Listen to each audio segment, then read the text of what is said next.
La Bruyère appartient au classicisme, ce mouvement littéraire qui regroupe les auteurs du XVIIe siècle sous le règne de Louis XIV. Alors pour mieux comprendre les caractères, il faut avoir quelques notions sur le classicisme. Classique, au XVIIe siècle, ça sert à désigner les œuvres qui sont étudiées en classe. Classe, classique, tu vois le lien. Et ce sont surtout des œuvres de l'Antiquité.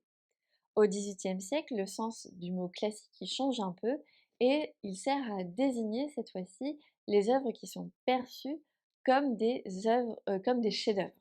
Et parmi ces chefs-d'œuvre, eh bien, on compte des œuvres du XVIIe siècle, et c'est pour ça que de fil en aiguille, eh bien, l'expression classique finit par désigner les œuvres qui sont écrites sous le règne de Louis XIV.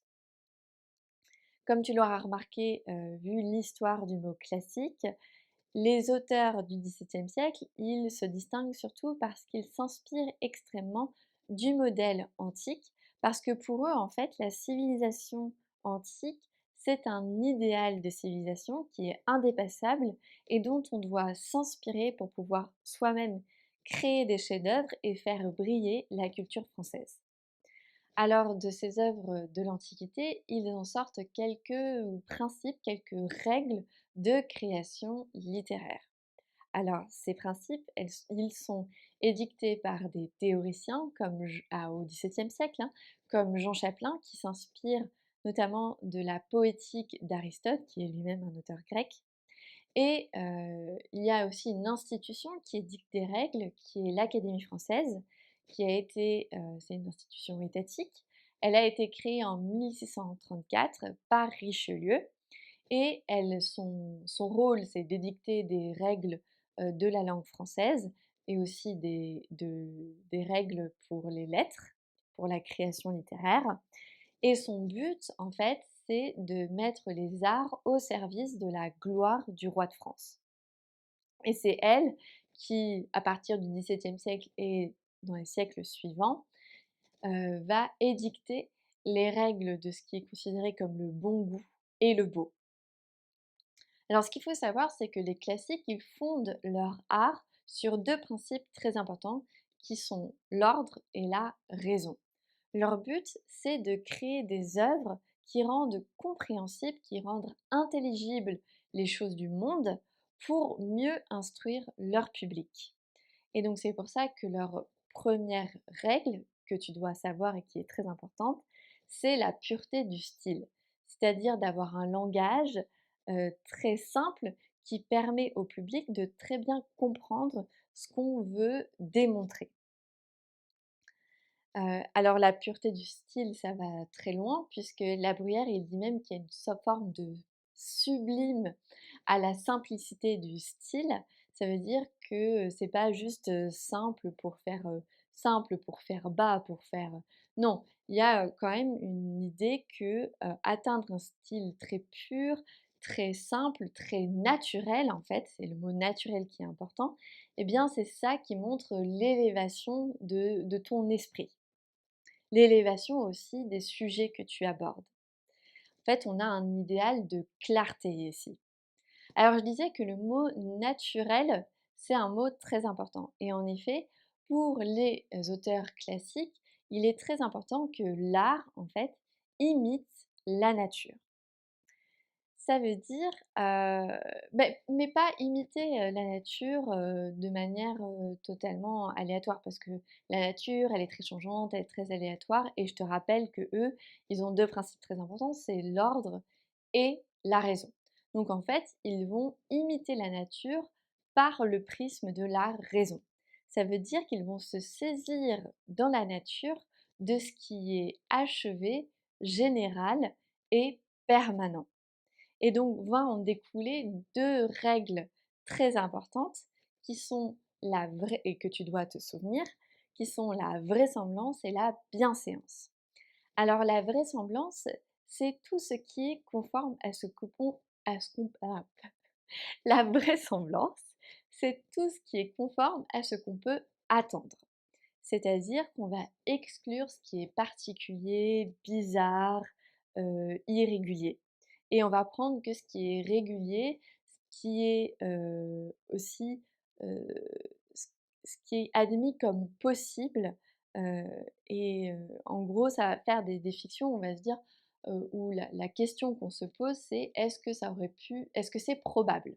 Est-ce que c'est fortement probable? Et ça veut dire: est-ce que c'est fortement, vraisemblable? La bienséance, par contre, c'est tout ce qui est conforme à la logique interne des choses et pas seulement aux bonnes manières, d'accord? La bienséance, c'est tout ce qui est conforme à la logique interne des choses. Et qu'est-ce que ça veut dire ça? Eh bien, c'est-à-dire que si on a un personnage qui a tel caractère, eh bien, il ne peut se comporter que de telle façon. Et s'il a un comportement qui vient contredire son caractère, eh bien, ça va à l'encontre de la règle et de la vraisemblance et de la bienséance. Donc ça veut dire qu'avec la règle de la bienséance, on exclut tout ce qui est contre nature. Alors ces deux règles, elles ont beaucoup à voir avec la morale. Parce que comme je te rappelle, l'idée c'est de plaire pour instruire. Et donc ce qu'on souhaite en fait pour instruire son public, c'est d'obtenir son adhésion. C'est-à-dire qu'ils finissent par croire à à la possibilité de notre fiction. Donc même si on raconte quelque chose qui n'est pas réel, eh bien c'est très important au XVIIe siècle euh, de donner la conviction à son public que les choses auraient pu se passer de cette manière-là, que c'est possible dans la réalité. Alors le but, il est moral ici, puisqu'on veut instruire son public alors, on a une manière d'instruire son public qui est morale. Pourquoi? On veut en fait lui représenter ses comportements, lui montrer ses comportements souvent nocifs pour qu'il puisse se corriger. Ça le but, donc c'est un but moral. On essaye en fait que le public cherche à atteindre un idéal qui est représenté par la figure de l'honnête homme.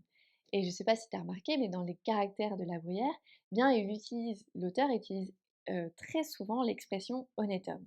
Alors qu'est-ce que c'est cet honnête homme?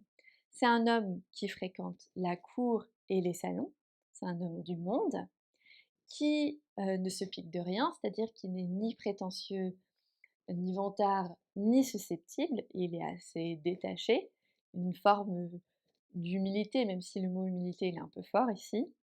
Et surtout, il a une formation très solide, il est très intelligent et il est très cultivé. Il maîtrise parfaitement l'art de la conversation et les codes de la vie dans le monde, de la vie en société. Et dernière chose qui est très importante, l'honnête homme, il a pour valeur centrale, pour valeur supérieure à toutes les autres, l'amitié. Et c'est pour ça que dans les caractères, la Bruyère, eh bien, il déplore que à la cour du roi de France, les choses sont telles que il y a tellement peu d'honnêtes hommes que l'amitié est impossible. Alors pour réussir à instruire leur public, ils vont se servir d'un art qui permet de persuader, un art de la parole persuasive. Et ça s'appelle la rhétorique. Alors la rhétorique, c'est un art qui est tiré des pratiques judiciaires et politiques de l'Antiquité grecque et qui au XVIIe siècle est appris à l'école. Et c'est pour ça que cet art a extrêmement influencé les écrits des classiques.